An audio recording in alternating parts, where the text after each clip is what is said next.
ഒരു പാനിൽ അരക്കപ്പ് നെയ്യും അരക്കപ്പ് സൺഫ്ലവർ ഓയിലും ഒഴിച്ചു കൊടുത്തിട്ടുണ്ട്. മീഡിയം ഫ്ലെയിമിലാണ് വെച്ചിട്ടുള്ളത്. ഇനി ഇതിലേക്ക് 2 കപ്പ് അളവിൽ മൈദയാണ് ചേർത്ത് കൊടുക്കുന്നത്. ഒരു നുള്ളു ഉപ്പും ചേർത്ത് കൊടുക്കണം. ഇനി ഇതിൽ കിടന്ന് ഇത് നന്നായി ഒന്ന് മൂത്ത് വരണം. ഒരു 10 മിനിറ്റ് നേരം തുടർച്ചയായി ഇളക്കി കൊടുത്തുകൊണ്ടേയിരിക്കണം. അപ്പോഴേക്കും ഇത് മൂത്ത് ഇതിൻ്റെ കൺസിസ്റ്റൻസി ലൂസായിട്ടുണ്ടാകും. ഇനി ഫ്ലെയിം ഓഫ് ചെയ്യുക. ചൂടോട് കൂടി ഒരു ബൗളിലേക്ക് മാറ്റിയിട്ടുണ്ട്. 1/4 കപ്പ് പഞ്ചസാരയിലേക്ക് 6 ഏലക്കായ തൊലി കളഞ്ഞ് കുരുമാത്രം ചേർത്ത് നന്നായി ഒന്ന് പൊടിച്ചെടുക്കണം.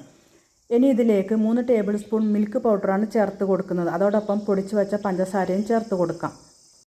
ഇനി ഇത് കൈ ഉപയോഗിച്ച് കുഴച്ചെടുക്കാം. അത്യാവശ്യം ചൂടോടുകൂടി തന്നെയാണ് ഇത് കുഴച്ചെടുക്കേണ്ടത്. തയ്യാറാക്കാനായി ഒരു ബേക്കിംഗ് ട്രേ എടുത്ത് വെച്ചിട്ടുണ്ട്. അതിലേക്ക് ബട്ടർ പേപ്പറും വെച്ചിട്ടുണ്ട്. ഇനി ഇതുപോലെ ഇതിലേക്ക് വെച്ച് ഒന്ന് ലെവലാക്കി കൊടുക്കാം. അതിനുശേഷം ഒന്ന് തട്ടി കൊടുക്കാം.